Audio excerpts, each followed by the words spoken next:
A day in my life as a grade 9 student. Outfit check.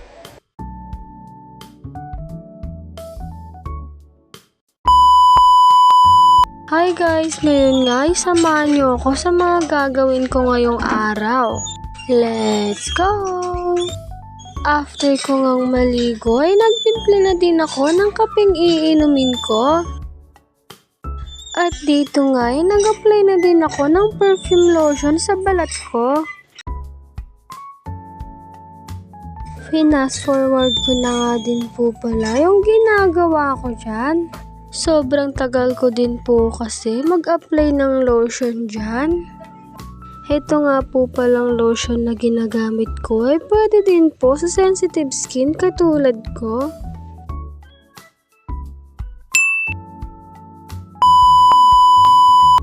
Dito nga po ay paalis na po kami. Shout out nga po kay John Lawrence Romeo na driver namin dyan.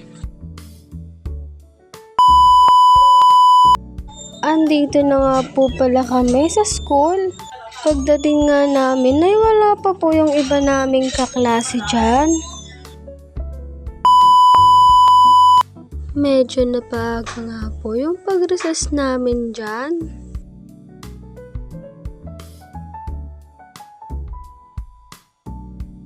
Pancake na nga lang din po pala yung binili ko dyan. Dahil busog pa nga po ako sa mga oras na yan. Dito nga po ay kasama ko nga po pala si Joanna. Shoutout nga po pala kay Jasper tsaka kay MJ dyan. At dito nga po ay uwian na po namin ng tanghali.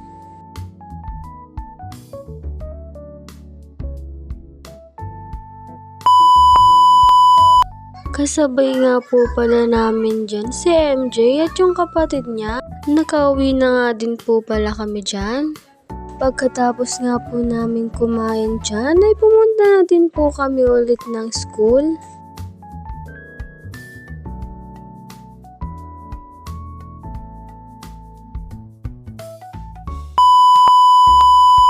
Andito na nga din po pala kami sa classroom.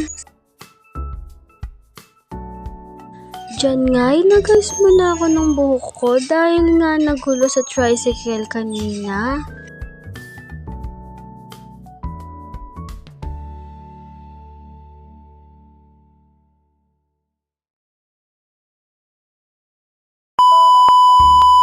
Dito nga po ay recess na po ng hapon yan.